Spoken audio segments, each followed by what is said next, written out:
You are not Egyptian. You were born somewhere far away. Maybe in a village in Nubia, south of the Nile, where the river runs narrow and the sky is wide.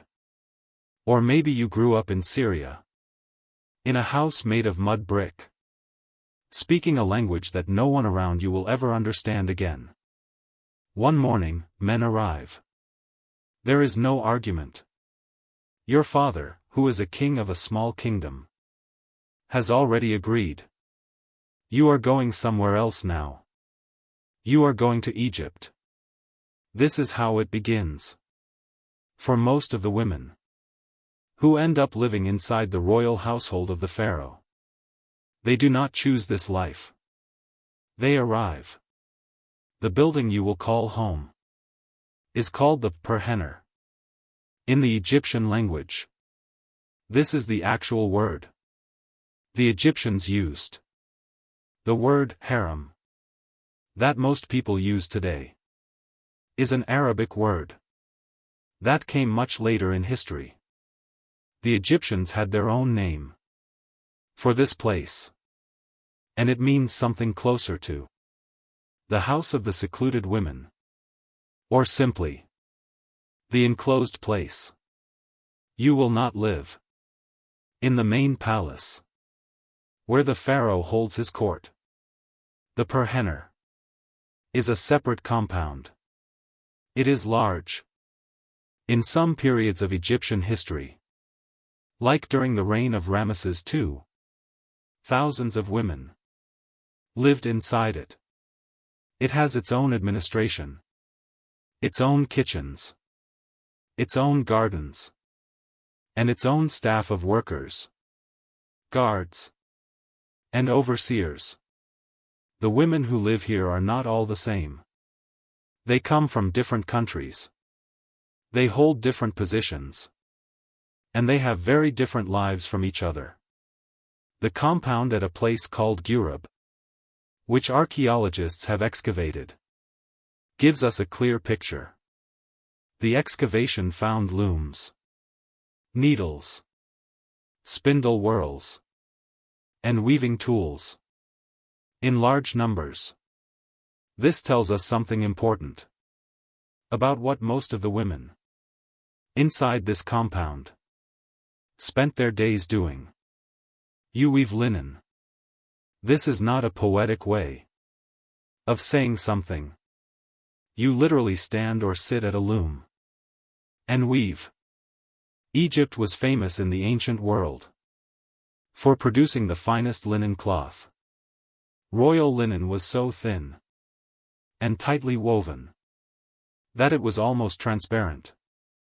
Producing this linen was skilled, difficult, careful work. The thread count in high-quality Egyptian linen could reach 15 threads per centimeter. This required total concentration, good eyesight, and hands that knew exactly what they were doing. The Perhener was, among other things, a textile production center.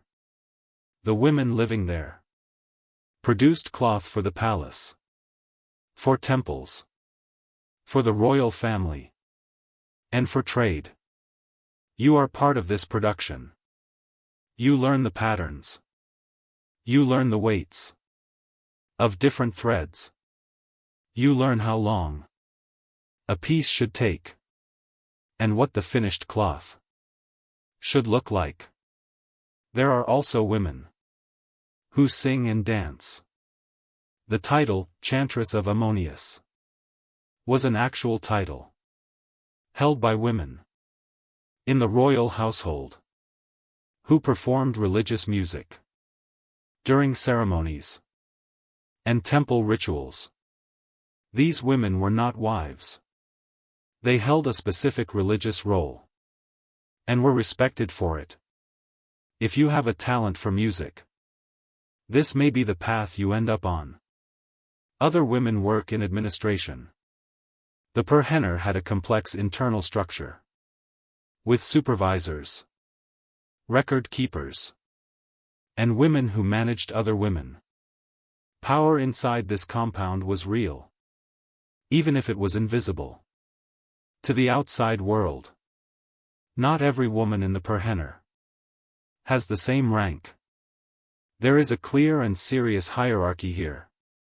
And understanding it matters, because it determines almost everything about your daily life. At the very top is the great royal wife. She is the pharaoh's primary queen. She has a title, a crown, her own staff, and her image appears on temple walls. Next to the pharaoh, she participates in official ceremonies.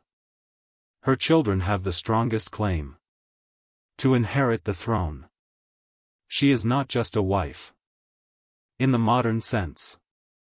She is a political partner and a religious figure. Below her are the secondary wives.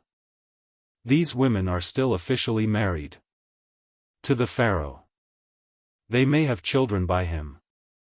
They have a formal status and certain protections. But they do not have the access, the visibility, or the influence that the great royal wife holds. Below them are the concubines. This word needs some explanation, because it carries heavy meaning in modern languages. In ancient Egypt, being a concubine of the pharaoh was not considered a shameful or low position. It was a recognized role with real status. These women lived inside the royal compound. They were supported and protected by the state. And if they gave birth to a son, that son could, under certain circumstances, become important. At the bottom of the formal hierarchy were the workers, the singers, the dancers, and the servants, who kept the compound running. But even here, a woman could move upward through talent, connection, or the birth of the right child. If you arrive from a foreign country as part of a diplomatic arrangement, your situation is specific and complicated. This happened constantly.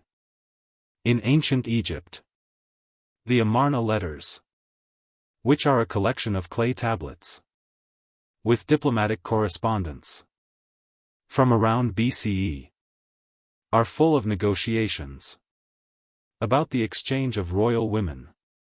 Small kingdoms sent their daughters to Egypt to secure political alliances. Powerful kingdoms like Mitanni and Hutti sent their daughters to the Egyptian court. Once you arrive, you generally cannot go back. This is one of the clearest rules. A letter from a Mitanni king to the pharaoh survives, in which the king asks for his daughter back after she had been sent to Egypt. The Egyptian response was firm. Women sent to the pharaoh's household do not return. You bring your own servants, your own gods, and sometimes your own priests. You are allowed to maintain your religion, at least partially. You try to keep speaking your own language. But Egypt surrounds you completely. The food is different. The climate is different. The people around you pray to different gods with different names. Over years, most foreign women adapted. Some of them left almost no trace. A few of them rose to significant positions. There is one known case of a foreign woman named Mahorpia, or a variant of that name, who came to the Egyptian court and eventually rose in status because the pharaoh clearly favored her. Her story is unusual, but it shows That the system was not completely rigid. If you give birth to a child, that child belongs to the pharaoh. Your son is a royal son. This is a fact that matters enormously. Ramesses II is believed to have fathered somewhere between 40 and 100 children over his long reign, which lasted 66 years. Many of these children were born to women. In the Perhenner, the management of this many royal children required its own administration. Sons were educated. Daughters were sometimes given in marriage to officials or to foreign kings. Some sons served in the military or in temple roles. If your son is noticed by his father, if he performs well in training, if the older brothers die or fall out of favor, he can move up in the line of succession. This is not common. It is rare. But it is real. And every mother inside the Perhenner knows it. The danger, of course, is that ambition creates enemies. In BCE, a serious conspiracy was uncovered inside the royal household. A group of women and officials, including a secondary wife named Tai, and her son Pentower, plotted to assassinate Ramesses III and place Pentower on the throne. The judicial papyrus of Turin records the details of this trial. The conspirators were caught. Some were executed. Pentower was given the option to take his own life, which was considered a slightly less dishonorable end. His punishment did not stop with death.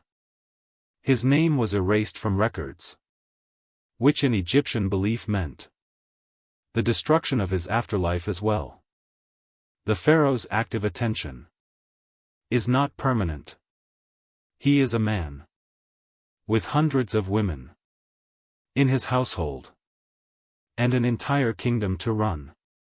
Most women in the Perhenner see him rarely, if at all.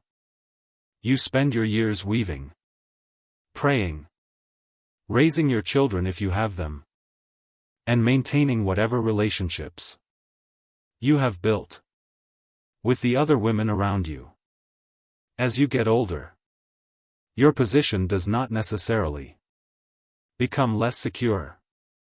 The Perhenner provided food, shelter, clothing, and medical care.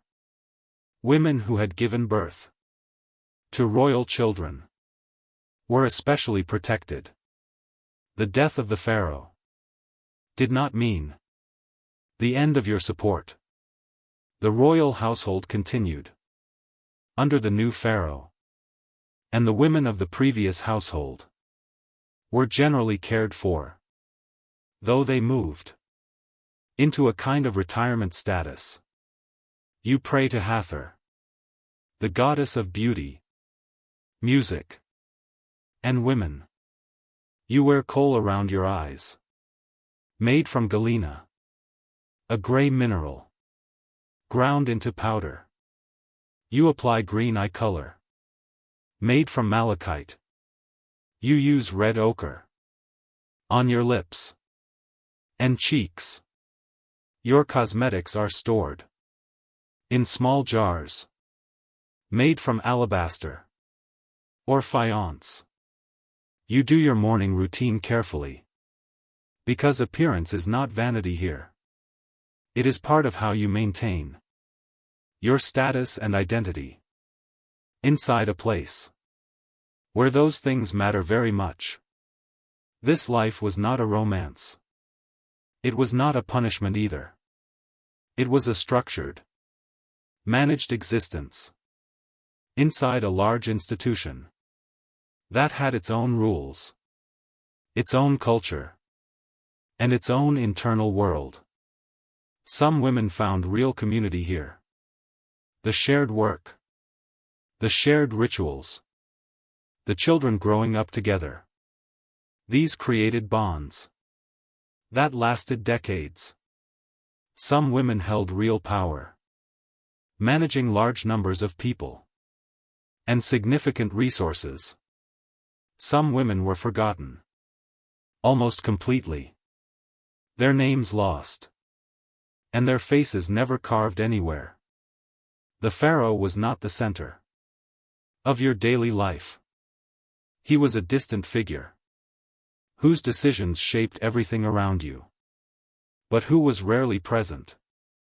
The real center of your daily life was the women next to you, the ones who taught you the looms, who told you which supervisor to avoid, who sat with you when a child was sick, who remembered the language you used to speak before Egypt swallowed it completely. That is the life. Not glamorous. Not terrible. Real.